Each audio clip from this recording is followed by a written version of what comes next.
Okay, at this point we need to determine which part is going to be the top and which is the back.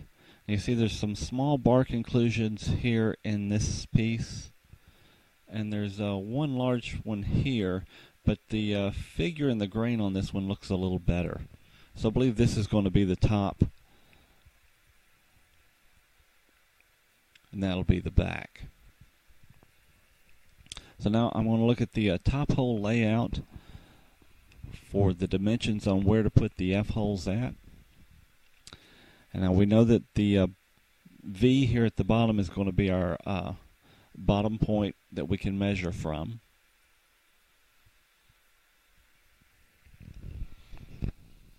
So I'm going to just draw a little mark at a right angle to the center line so that I can measure from that line.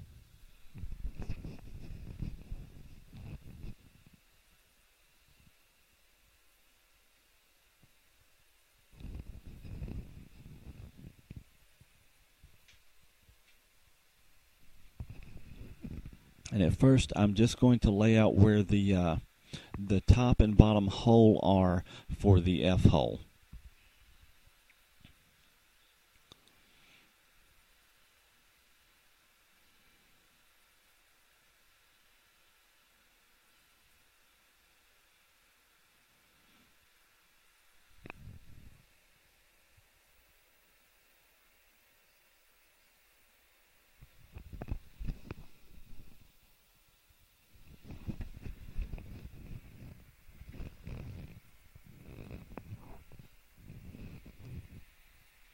Okay, you can see the center lines for those two.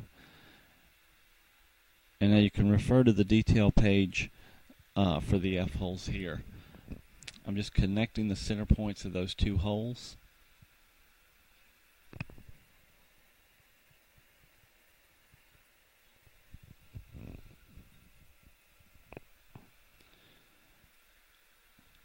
And now I'm going to find the midpoint of that line.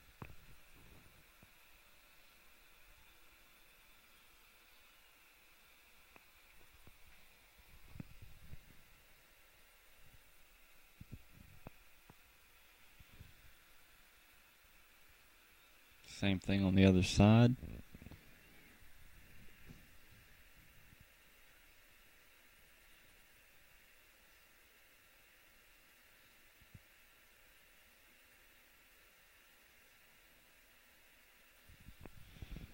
And you can see there's your midpoint.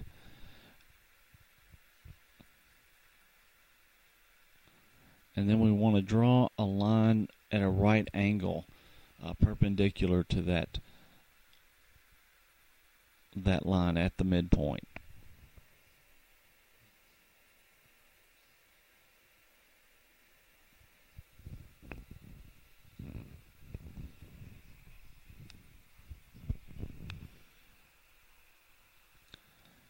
I'm going to find the end of that shorter line. Again, that'll be that measurement's on your detail page.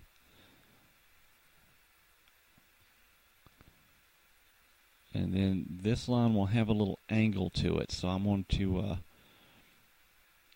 make a little mark perpendicular to that short line so that we can draw in and measure a little offset.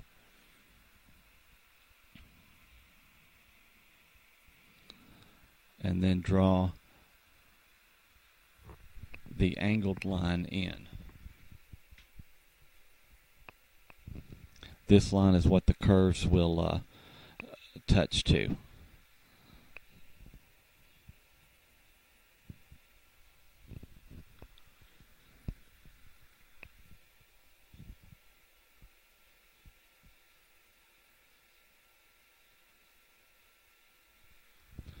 And now here I'm just kind of drawing the width, or I guess I should say the diameter of the circle, to know where to draw in the curves.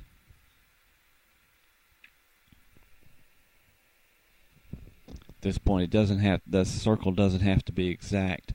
I just want to know where to draw these curves in and where they'll hit the actual circles.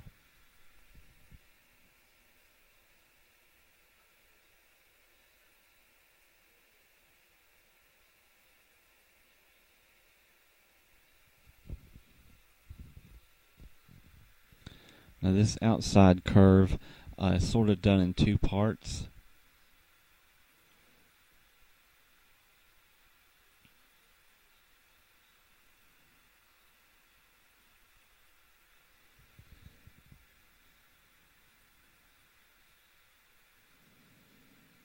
And actually, it might be a little easier to start with this inside curve.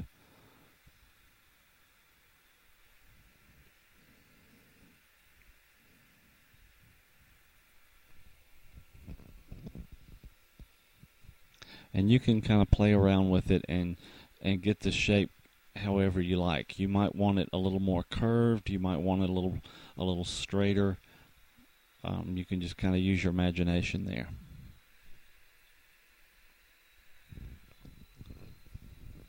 But one thing you'll see, once I kind of have found that curve on one side, I'll replicate it on the other side.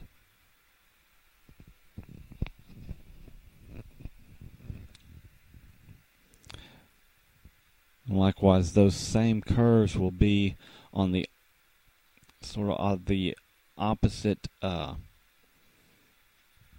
guess I should say, quadrant of the F hole.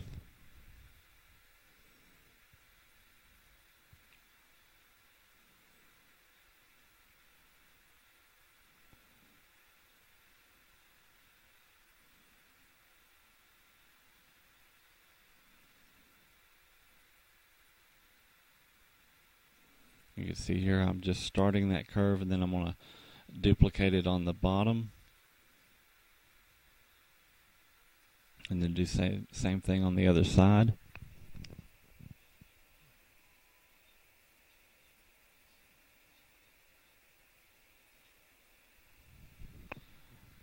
And then we'll finish up that curve here.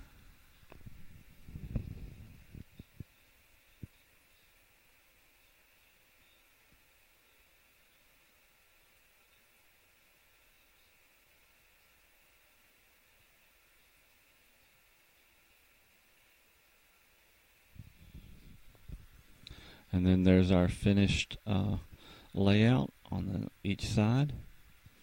And then we're going to start with the appropriate size drill bit for those starter holes. And do note that the top hole and the bottom hole are different sizes.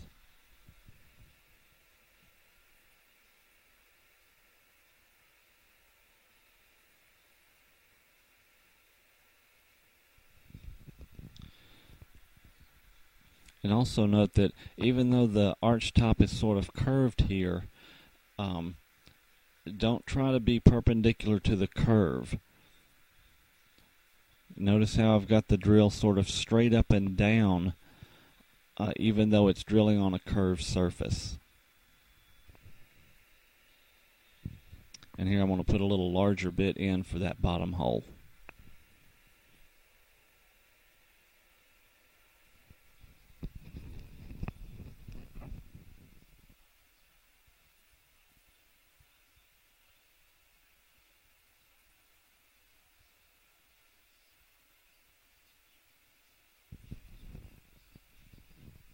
Okay, now I'm going to take the coping saw, and I'm going to disconnect the blade and put it up through the holes that we drilled, and then reconnect it. And then I'm just going to saw along those pencil lines.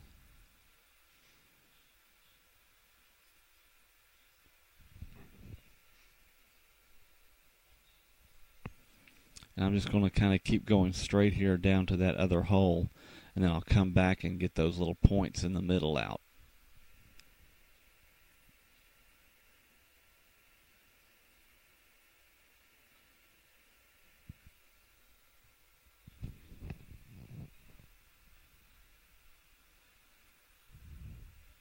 It's a little easier to work these points when you've already got that center piece out.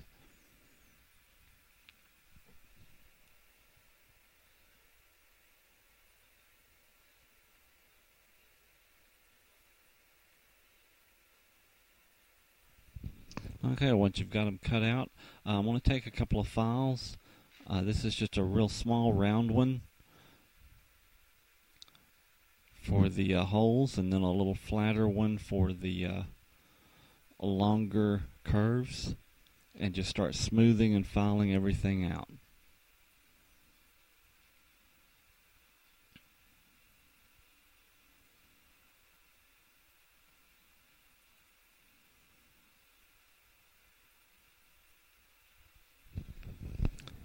And there you can see I'm using the round file at the very ends just to smooth out those holes. Make sure you've got a nice transition between the line and the circle. And then I'm going to switch to 150 grit sandpaper and just smooth out that top edge and get those inside edges as best you can.